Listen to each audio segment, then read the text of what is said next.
tudo bem? Então, hoje o vídeo vai ser de como fazer efeitos sonoros, sabe? Tipo isso aqui, ó. Isso aí, tá vendo? Então, pessoal, lembrando que se você gostou do vídeo, deixa o seu like e se inscreva no canal, tá? Então, bora pro vídeo. Primeiro, vocês vão vir aqui no YouTube e procurar efeitos sonoros, tá vendo? Aqui, ó. Pronto. Aí você vai vir aqui, ó. Packs de efeitos sonoros para o YouTuber, #1. Aí vai ter vários aqui, ok? Aí você vem aqui, ó, tá vendo? Nessa setinha. Vem copiar link. Copiar link. Aí você sai, vem aqui no Google, aí procura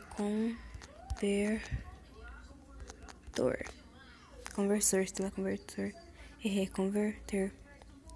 Aí você vê que conversou YouTube para MP3, conversão MP3 rápida. É esse aqui. Aí você vem aqui, procura e colhe um link aqui. Aí você aperta segura e vem colar. Aí aperta em começar. Aí é só você vir aqui em baixar. E pronto, gente. Mas eu não vou baixar porque eu já tenho, tá, gente? Então é assim, gente. Aí pra aplicar, você vem aqui no seu vídeo, né? Deixa eu pegar um vídeo aleatório aqui, deixa eu ver.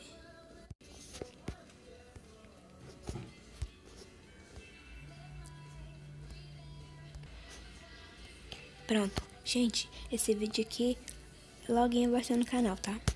Pronto. Aí, tipo assim, eu vou pedir um like aqui. Aí você vem camada, imagem. Aí pega a imagem do like. Cadê? Aqui. Aí você pega quanto tempo você quiser aqui, né? Aí você arruma aqui. Vou colocar bem aqui. E pronto. Aí você vem em... Você aperta aqui, né? Vem em áudio. Aí vem em músicas, né?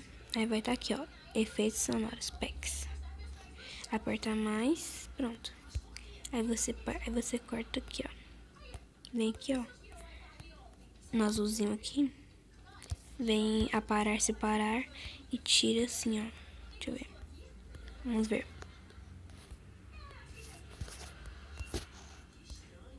Vou fazer umas pizzas aqui. Ih, não tem coisa. Viu?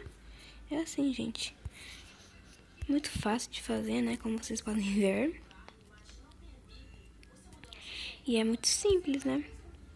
Então, pessoal, foi esse vídeo bem rapidinho mesmo. Se você gostou, deixa o seu like, né?